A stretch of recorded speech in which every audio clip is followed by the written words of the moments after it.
Hello friends, मैं पूर्णचंद्र साहू आप सभी को स्वागत करता हूं मेरा YouTube channel mining legislation by PC Sahu में। दोस्तों, माइनिंग मेट और माइनिंग फोरमैन एग्ज़ाम के लिए ये जो एमसीक्यू सेट का क्वेश्चन सीरीज चल रहा है अभी, उसी का और एक पार्ट आपके पास लेके आया हूं, जिसमें हम लोग कुछ इम्पोर्टेंट प्रोबेबल क्वेश्चन जो कि माइनिंग मेट और माइनिंग फोरमैन एग्ज़ाम के लिए बहुत ही इम्पोर्टेंट होने वाला है, उसके ऊपर इन डिटेल में डिस्कस करेंगे। तो शुरू करने से पहले मेरे चैनल को सब्सक्राइब कीजिए, बेल आइकन को प्रेस कीजिए ताकि हमारा हर अपडेट आपके पास सबसे पहले पहुंचे। तो दोस्तों, शुरू करते हैं आज का वीडियो। फर्स्ट क्वेश्चन की तरफ बढ़ते हैं। Every electric short firing apparatus shall once at least in dash be thoroughly cleaned and overhauled by a competent person। यानी कि जो इलेक्ट्रिक शॉर्ट फायरिंग apparatus है, इलेक्ट्रिक शॉर्ट फायरिंग apparatus क्या है?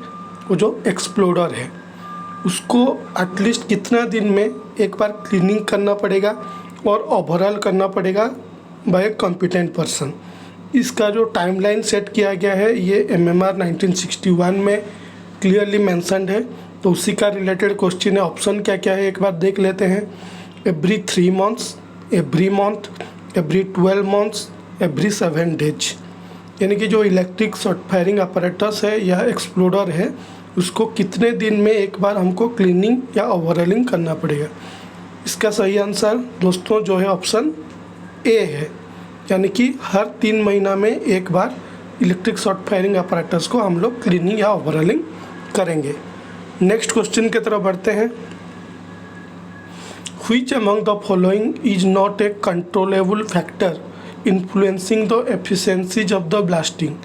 यानी कि जो ब्लास्टिंग का एफिशिएंसी निकलता है, मतलब एफिशिएंसी मतलब हमारा मेन पर्पज़ क्या है ब्लास्टिंग करने का, कि हमको रिक्वायर्ड साइज का फ्रेगमेंटेशन मिले और ग्राउंड वाइब्रेशन कंट्रोल में रहे, फ्लाई रग ज़्यादा ना हो, बैकब्रेक मिनिमम रहे।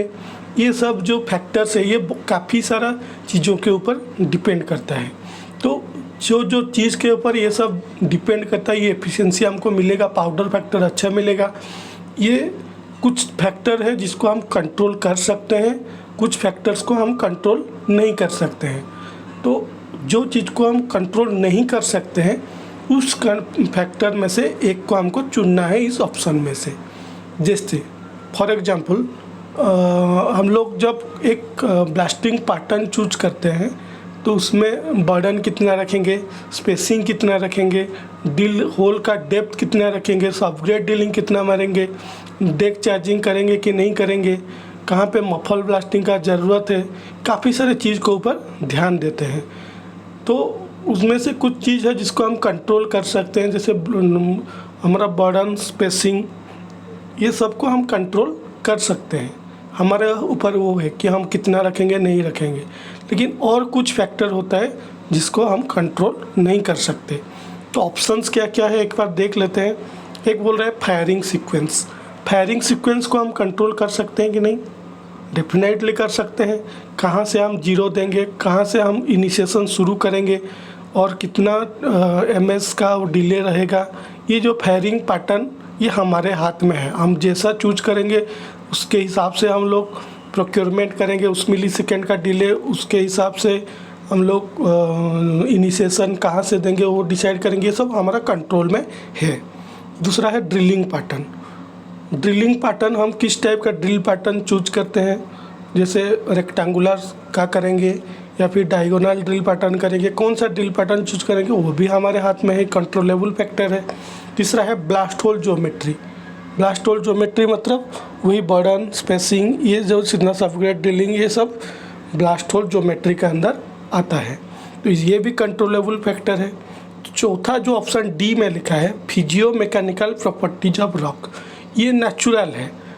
किसी बार रॉक डिपॉजिट का हम लोग फिजियो मैकेनिकल प्रॉपर्टीज को स्टडी कर सकते हैं, लेकिन उसको कंट्रोल नहीं कर सकते, वो तो नेचुरली है उसका जो प्रॉपर्टीज। तो ये जो फैक्टर है ये भी ब्लास्टिंग का एफिशिएंसी के ऊपर फ़र्क डालता है, लेकिन इसको हम कंट्रोल नहीं कर सकते। इसीलिए इस क्वेश्चन का सही आंसर क्या होगा? इसका सही आंसर होगा ऑप्शन डी। यानी कि जो physio mechanical properties of rock है वो एक ब्लास्टिंग एफिशिएंसी को इन्फ्लुएंस करता है, लेकिन वो कंट्रोलेबल फैक्टर नहीं है। बाकी जो ऑप्शन ए बी सी में जो है ये सब कंट्रोलेबल फैक्टर है। ठीक है, तो इसका सही आंसर है ऑप्शन डी। नेक्स्ट क्वेश्चन की तरफ बढ़ते हैं। Which among the following statement is incorrect regarding deck charging, यानी कि ये जो ऑप्शन में से जो 4 ऑप्शन दिया है इनमें से डेक चार्जिंग के बारे में कौन सा ऑप्शन गलत है, कौन सा स्टेटमेंट गलत है। हमको गलत स्टेटमेंट को आइडेंटिफाई करना है। दोस्तों कभी भी इसी टाइप का क्वेश्चन आए तो आपको पहले दिमाग में बैठा देना है कि हमको क्या चूज करना है, सही है या गलत, सही वाला को चूज करना है या गलत वाला को। कभी कभी क्या होता है कि जो सही ऑप्शन है हम जानते हैं ये सही है गलत है, लेकिन जो सही है जैसे काफ़ी सारा क्वेश्चन में जिसमें ऑप्शन ई भी रहता है, all A B C, only A and B, इस टाइप का जो ऑप्शन रहता है वहाँ पे हम कन्फ्यूजन हो जाते हैं जानते हुए भी। इसलिए क्वेश्चन पढ़ने से पहले हमारे दिमाग में वही बैठा देना है कि क्वेश्चन क्या मांग रहा है, हमको करेक्ट ऑप्शन करेक्ट स्टेटमेंट को आइडेंटिफाई करना है या रॉन्ग स्टेटमेंट को। तो इस पर्टिकुलर क्वेश्चन में हमको इनकरेक्ट स्टेटमेंट को आइडेंटिफाई करना है, यानी कि गलत स्टेटमेंट को आइडेंटिफाई करना है। ठीक है, ऑप्शन एक बार पढ़ लेते हैं। ऑप्शन ए में क्या है, decked column charges are preferred in relatively weaker grounds. ये सही है कि गलत है? ये सही है, क्योंकि डेक चार्जिंग हम कहाँ करते हैं, जिस स्ट्रैटा में, जिस रॉक डिपॉजिट में कुछ पार्ट सॉलिड होते हैं, कम्पैक्ट होते हैं, फिर कुछ एरिया फ्रैक्चर जोन होते हैं, फिर कम्पैक्ट होते हैं, जहाँ यहाँ पे मिसलिनियस टाइप का रॉक स्ट्रैटा जहाँ रहता है वहाँ पे हम लोग डेक चार्जिंग प्रीफर करते हैं। और डेकिंग कहाँ करते हैं, डेकिंग करते हैं जहाँ वीकर ग्राउंड है। तो इसीलिए इस ऑप्शन ए दिया है कि depth column charges are preferred in relatively weaker grounds, ये सही है। ठीक है, ये करेक्ट स्टेटमेंट है। नेक्स्ट ऑप्शन क्या बोल रहा है, deck loading could also be utilised to control ground vibration. सही है कि गलत है? सही है, क्योंकि डेक चार्जिंग करेंगे तो हमारा रिक्वायर्ड अमाउंट ऑफ एनर्जी मिलेगा एक्सप्लोसिव का, जहाँ ज़रूरत है एक्सप्लोसिव एनर्जी वहाँ यूज होगा, हम मैक्सिमम यूटिलाइज कर पाएंगे एक्सप्लोसिव एनर्जी का। अननेसेसरी हम एक्सप्लोसिव कंजप्शन नहीं करेंगे तो ग्राउंड वाइब्रेशन भी कंट्रोल में रहेगा। तो ये ऑप्शन भी सही है। तीसरा ऑप्शन क्या बोल रहा है, in deck charging explosives are placed in hardest rock. ये भी सही है, जो डेक चार्जिंग में जहाँ हार्डेस्ट रॉक है, जहाँ सॉलिड स्ट्रैटा है वहाँ पे एक्सप्लोसिव देते हैं, जहाँ वीकर ग्राउंड में हम डेकिंग करते हैं, यानी कि वहाँ पे एक्सप्लोसिव कंज्यूम नहीं करते हैं। तो ऑप्शन सी भी सही है। तो जो ऑप्शन डी है नॉन ऑफ दीज, ये होगा इसका आंसर। ऑप्शन डी क्या बोल रहा है, नॉन ऑफ दीज, यानी कि इनमें से कोई भी स्टेटमेंट इनकरेक्ट नहीं है, सभी स्टेटमेंट करेक्ट है। तो इस क्वेश्चन का सही आंसर होगा option D, none of these. ठीक है, नेक्स्ट क्वेश्चन की तरफ बढ़ते हैं। Which among the following is not a cause of blown out shots. ये जो ऑप्शन दिया गया है इनमें से कौन सा ऑप्शन ब्लोन आउट शॉट का एक कारण नहीं है। ब्लोन आउट शॉट क्या होता है दोस्तों, जैसे आप लोग जानते हैं ब्लोन आउट शॉट मतलब हम एक्सप्लोसिव चार्ज किए, स्टेमिंग किए, ब्लास्टिंग किए, तो हमारा स्टेमिंग ही इतना पोर था कि एक्सप्लोसिव का एनर्जी रॉक ब्रेकिंग में यूटिलाइज ना होके बाहर निकल जाए अननेसेसरीली। इसमें क्या होता है, मेन रीज़न होता है कि हम लोग ठीक से स्टेमिंग अगर नहीं करेंगे तब भी होगा, या फिर और क्या कारण हो सकता है ब्लोन आउट शॉट्स का। ब्लोन आउट शॉट्स का ये भी होता है कि स्टेमिंग का लेंथ भी अगर हम लोग सही नहीं रखेंगे, ज़्यादा एक्सप्लोसिव चार्ज कर लिए बाकी हल्का सा स्टेमिंग किए, तो उसमें क्या होगा कि एक्सप्लोसिव एनर्जी उतना क्या उसको हम कन्फाइंड नहीं कर पाए एक्सप्लोसिव को, इसलिए उसका एनर्जी साइड में जो फ्लो होने के बदले वो होल का बाहर आ गया, मैक्सिमम एनर्जी रिलीज हो गया अननेसेसरी, उसको बोलते हैं ब्लोन आउट शॉट्स। तो इनमें से ब्लोन आउट शॉट्स का रीजन कौन सा नहीं है, अंडर चार्जिंग। अंडर चार्जिंग करने से ब्लोन आउट होता है क्या? नहीं। ओवर चार्जिंग करने से ब्लोन आउट होता है। इनसफिशिएंट स्टेमिंग, ये सही है, इनसफिशिएंट स्टेमिंग करने से ब्लोन आउट होता है। Wrong direction of shot hole, ये भी सही है। अगर जो ड्रिलिंग होल हम किए हैं, ड्रिल होल, उसका डायरेक्शन सही नहीं होगा तो ब्लोन आउट होगा। नॉन ऑफ दीज, हमको एक ऑप्शन तो मिल गया, अंडर चार्जिंग जो है ऑप्शन ए। ओवर चार्जिंग करने से ब्लोन आउट हो सकता है, लेकिन ओवर चार्जिंग करने से क्या होगा कि हमारा स्टेमिंग का लेंथ कम हो जाएगा ऑटोमेटिकली, तो ब्लोन आउट होने का चांस है और होता भी है। तो इसका सही आंसर है ऑप्शन ए। ठीक है,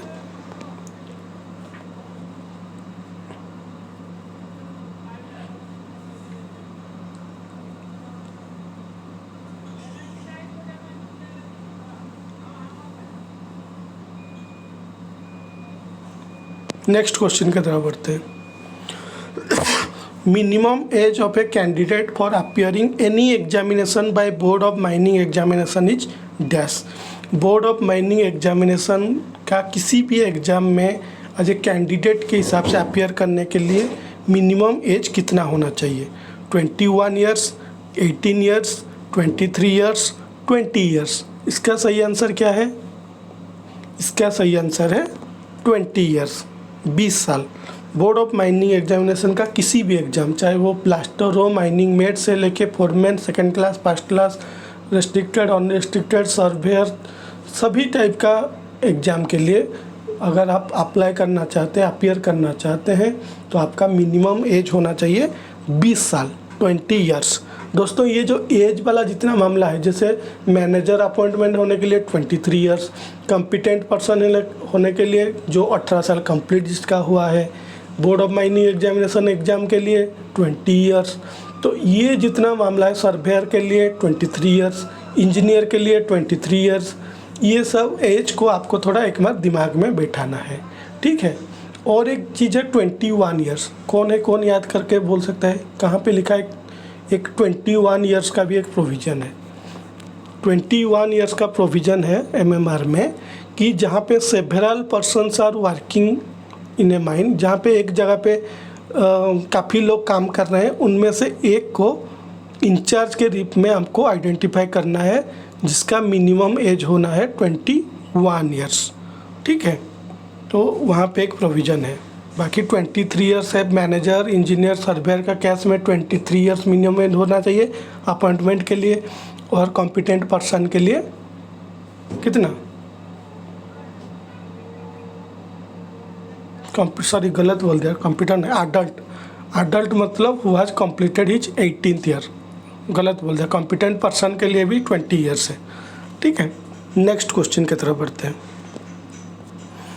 All results of airborne dot survey and other particulars shall be systematically recorded in bound page book within dash of taking sample. All results of airborne dot survey, यानी कि हम लोग जब airborne dust सर्वे करते हैं, क्यों करते हैं एयरबोर्न डस्ट सर्वे? एयरबोर्न डस्ट सर्वे इसलिए करते हैं कि हमारा जो माइन एनवायरनमेंट में, माइन एयर में हम परमिसिबल डस्ट लिमिट के अंदर डस्ट है कि नहीं वो देखने के लिए। ठीक है, तो जब हम एयरबोर्न डस्ट सर्वे करते हैं, हमारा जितने जो भी रिजल्ट मिला उस सर्वे का, उसको कितने दिन के अंदर एक बाउंड पेज बुक में सिस्टमेटिकली रिकॉर्ड करना पड़ेगा, और वो भी जब सैंपल लें उसका कितने दिन के अंदर। ऑप्शन क्या क्या है? 8 डेज, 7 डेज, 24 आवर्स, 14 डेज। इसका सही आंसर क्या है? इसका सही आंसर है 14 डेज। ये क्या है दोस्तों 14 डेज? यानी कि जब हमारा माइंस एनवायरनमेंट में जो डस्ट है वो परमिसिबल लिमिट के अंदर है कि नहीं, इसलिए एयरबोर्न डस्ट सर्वे कर रहे हैं। तो जिस दिन सैम्पलिंग किए, जिस दिन सैंपल लिए, कोई भी सैम्पलर यूज करें, चाहे वो ग्रेविमेट्रिक डस्ट सैम्पलर हो, डिफरेंट टाइप ऑफ सैम्पलर हम लोग यूज करते हैं। तो जब हम सैंपल कलेक्शन किए, उस सैंपल कलेक्शन करने का 14 दिन के अंदर हमको एक बाउंड पेज बुक में सिस्टमेटिकली रिकॉर्ड करना है उस सर्वे का रिजल्ट को। और इसमें और एक भी क्वेश्चन है कि जब हम बाउंड पेज बुक में रिकॉर्ड कर लिए उसका रिजल्ट को, उसका 24 आवर के अंदर मैनेजर उसमें काउंटर साइन करेगा कि हाँ मेरे को पता है कि इसका रिजल्ट ये मिला। तो इसमें 2 क्वेश्चन है। हमको रिकॉर्ड सिस्टमेटिकली मेंटेन करना है जिस दिन सैम्पलिंग किए उसके 14 दिन के अंदर, और हम जब रिकॉर्ड कर लिए हैं उसका 24 घंटे के अंदर अंदर, यानी कि एक दिन के अंदर अंदर मैनेजर उसमें काउंटर साइन करेंगे उस रिकॉर्ड में। ठीक है, तो इसका सही आंसर है option D, 14 days. Next question की तरफ बढ़ते हैं। Maximum permissible dust limit in air of A mine having 10% of free respirable silica each dash milligram पर क्यूबिक मीटर। ये बोल रहा है कि एक माइंस के अंदर अगर जो एयर में रेस्पिरेबल सिलिका का परसेंटेज 10% है, तो उस माइंस का मैक्सिमम परमिसिबल लिमिट क्या है, डस्ट लिमिट क्या है। तो कैसे निकालेंगे, ऑप्शन क्या है 3, 5, 2.5, 1.5। तो इसका कैसे निकालेंगे हम लोग, इसका निकालेंगे कि इसके लिए जो फार्मूला है उसको डाल के, उसके लिए फार्मूला क्या है, उसके लिए फार्मूला है 15 divided by percentage of free respirable silica in dust, यानी कि इसका जो फार्मूला है मैक्सिमम परमिसिबल डस्ट लिमिट निकालने का 15 divided by percentage of free respirable silica. तो इसमें क्या दिया है क्वेश्चन में, फ्री रेस्पिरेबल सिलिका कितना है 10। तो अभी हम इसको यूज करते हैं और फार्मूला पुट करते हैं, तो रिजल्ट कितना मिला देखते हैं। 15 डिवाइडेड बाय 10, 15 डिवाइडेड 10 होने से क्या होगा 1.5। तो इसका आंसर है ऑप्शन डी। दोस्तों आपको मालूम चल गया कि कैसे इसको निकालेंगे। इसका जो फार्मूला है रेगुलेशन 124 में मेंशन्ड है, 15 divided by percentage of free respirable silica. तो 15 डिवाइडेड बाय 10 होने से होता है 1.5। इस तरीके से आपको निकालना है। ठीक है, नेक्स्ट क्वेश्चन की तरफ बढ़ते हैं। The burning rate of safety fuse is dash. दोस्तों बर्निंग रेट क्या है, जैसे आप लोग जानते हैं VOD, वेलोसिटी ऑफ डिटोनेशन। जितना भी एक्सप्लोसिव हम देखते हैं सब एक्सप्लोसिव का हम VOD पहले मालूम करते हैं, इसका VOD कैसा है, कितना है। ठीक है, अनफो का कितना है, SME का कितना है, स्लोरी का कितना है, सबका देखते हैं ना, डिटोनेटर का कितना है। इस टाइप का हम लोग जो निकालते हैं सेफ्टी फ्यूज का VOD नहीं होता है, उसका होता है बर्निंग रेट। सेफ्टी फ्यूज का VOD क्यों नहीं होता है दोस्तों, ये एक जनरल नॉलेज आप अप्लाई कीजिए। देखिए सेफ्टी फ्यूज में तो ये तो बैन हो गया, सेफ्टी फ्यूज तो यूज नहीं होता है, ऑब्सोलेट हो गया, बैन तो नहीं बोलेंगे, ऑब्सोलेट हो गया है। सेफ्टी फ्यूज में हम लोग मैनुअली फायर इग्नाइट करते हैं, यानी कि फ्लेम। जैसे आप लोग जानते हैं किसी भी एक्सप्लोसिव को डिटोनेट करने के लिए क्या क्या चाहिए, आइदर फ्लेम चाहिए, आइदर हीट चाहिए, और क्या चाहिए सडन शॉक, जिसको कि डिटोनेशन बोलते हैं। ये 3 चीज़ ज़रूरत है किसी भी एक्सप्लोसिव को डिटोनेट करने के लिए या इनिशिएट करने के लिए। ठीक है, फ्लेम, हीट या सडन शॉक, और उस सडन शॉक को हम लोग बोलते हैं डिटोनेशन। तो सेफ्टी फ्यूज में क्या केस में क्या होता है, डायरेक्ट हम फ्लेम देते हैं, लेकिन बाकी जितना ED है, DF है, सबका केस में हम लोग सडन शॉक देते हैं। ठीक है, तो जब हम सेफ्टी फ्यूज को मैनुअली फायर इग्नाइट करते हैं, मैच बॉक्स लेके या काइपीस लेके हम उसमें फायर देते हैं, अगर इसमें VOD होगा तो हम फायर करके भाग पाएंगे, नहीं भाग पाएंगे, क्योंकि हम ऐसे तो एक्सप्लोरर में हम जब करते हैं ब्लास्टिंग शेल्टर के अंदर हम लोग स्विच प्रेस करते हैं, वहाँ डिटोनेट होता है, ब्लास्टिंग होता है। लेकिन सेफ्टी फ्यूज में केस में फायर लगा के भागना पड़ता है, जैसे हम लोग दिवाली में पटाखा फोड़ते हैं ना, उस टाइप का। तो अगर इसका VOD होता तो हम क्या आग लगा के दौड़ सकते हैं, नहीं दौड़ सकते। तो इसीलिए इसमें VOD का प्रोविज़न नहीं है, उसमें बर्निंग रेट रहता है। और बर्निंग रेट कितना है, ऑप्शन क्या क्या है, 100 मीटर पर सेकेंड, 120 मीटर पर सेकेंड, 1200 मीटर पर सेकेंड, 120 सेकेंड पर मीटर। इसका सही आंसर है 120 मीटर पर सेकेंड। देखिए मीटर पर सेकेंड, सेकेंड पर मीटर में अंतर है।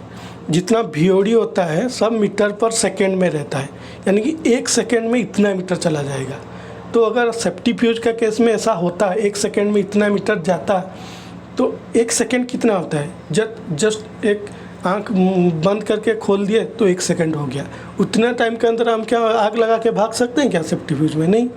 इसीलिए इसका जो बर्निंग रेट है 120 सेकेंड पर मीटर। 120 सेकेंड यानी कि कितना, 2 मिनट हो गया। यानी कि 1 मीटर जलने के लिए मिनिमम 2 मिनट लगेगा, जो जिसके अंदर हमको भागना है। 2 मिनट के अंदर अंदर हम डिस्टेंस को चले जाना है, ठीक है। और जैसे आप लोग जानते हैं कि सेफ्टी फ्यूज यूज करने से उसका मिनिमम लेंथ 1.2 मीटर होता है, यानी कि 1 मीटर से ज़्यादा। तो हमको 2 मिनट से भी ज़्यादा टाइम मिल रहा है फायर करके भागने के लिए।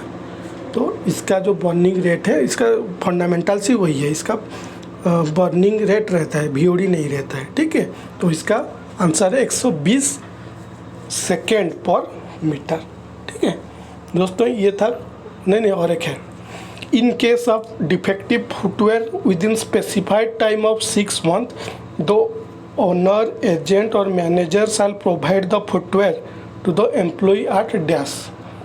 ये बोल रहा है कि आपको तो 6 महीना में एक बार, फुटवेयर मतलब क्या है, सेफ्टी शू, आपको 6 महीना में एक बार सेफ्टी शू प्रोवाइड करने का ये है, प्रोविज़न है MMR में, ठीक है। हर 6 महीने में एक बार आपको सेफ्टी शू मिलेगा। लेकिन अगर 6 महीने के अंदर किसी का ख़राब हो गया सेफ्टी शू, डिफेक्टिव निकला, तो उस केस में एम्प्लॉय को जो सेफ्टी शू प्रोवाइड किया जाएगा उसके लिए ओनर, एजेंट, मैनेजर कितना पैसा लेंगे।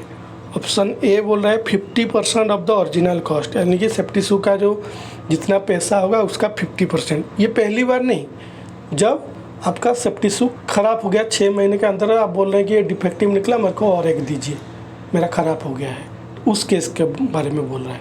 तो कितना पैसा लेगा owner, agent, manager? Option A 50% of the original cost, यानी कि सेफ्टी शू का जितना पैसा, मान लीजिए 1500 रुपया उसका कॉस्ट है, तो 750 रुपया लेगा ओनर, एजेंट, मैनेजर। ये है 50%। बी बोल रहा है 100% ऑफ द ओरिजिनल कॉस्ट, यानी कि पूरा पैसा आपको देना पड़ेगा। Option C free of cost, इसके लिए पैसा कुछ नहीं लेगा, ऐसे फ्री में ही देगा जैसे पहले दिया था।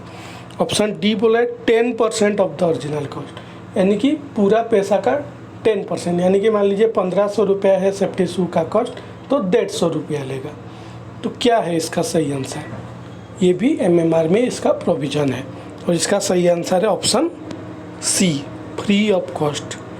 यानी कि आपको डिफेक्टिव मिलने के बाद भी ओनर, एजेंट, मैनेजर आपसे पैसा नहीं लग सकते, और वो लेजिटमेट होता है, यानी कि आप जानबूझकर नहीं काट रहे हैं उसको। ऐसा ही आपका ख़राब हो गया, उसका सोल निकल गया, कुछ भी हो गया, इसलिए आपको दिखाना पड़ेगा। इसमें भी यह है कि आपको जो ख़राब हो गया, ऐसे नहीं कि आप आए मेरा ख़राब हो गया मेरे को दीजिए, नहीं, जो ख़राब हुआ वो फिर दिखाइए हमारे पास कि हाँ एक्चुअली ख़राब हुआ है। आप नहीं तो ले जाएंगे घर में रख देंगे और किसी को दे देंगे, फिर बोलेंगे कि मेरा ख़राब हो गया मेरे को एक दे दीजिए। ना, ऐसा नहीं होता है। आप जो ख़राब हो गया उसको भी आपको दिखाना पड़ेगा, सबमिट करना पड़ेगा, रिटर्न करना पड़ेगा कि ये मेरा ख़राब हो गया है, इसके बदले मेरे को और एक इशू कीजिए। तो इस केस में भी आपको owner, agent, manager free of cost में देने का प्रोविज़न है MMR में, ठीक है। तो इसका सही आंसर है option C, free of cost. तो दोस्तों ये था कुछ इंपॉर्टेंट क्वेश्चन। इसी टाइप का सीरीज आगे भी चलता रहेगा। आप लोग मेरे चैनल के साथ जुड़े रहिए। काफ़ी लोग सब्सक्राइब तो किए हैं लेकिन बेल आइकन को प्रेस नहीं किए। इससे कि इसमें क्या होता है, सब्सक्राइब कर देने से कुछ नहीं होता है जब तक बेल आइकन को आप प्रेस नहीं किए हैं। पहले सब्सक्राइब कीजिए, बेल आइकन को प्रेस कीजिए, तो उसमें क्या होगा कि मैं जब भी वीडियो अपलोड करूँगा आपके पास नोटिफिकेशन तुरंत जाएगा, ठीक है। तो दोस्तों ये था कुछ इंपॉर्टेंट क्वेश्चन। इसी टाइप का वीडियो आगे भी चलता रहेगा।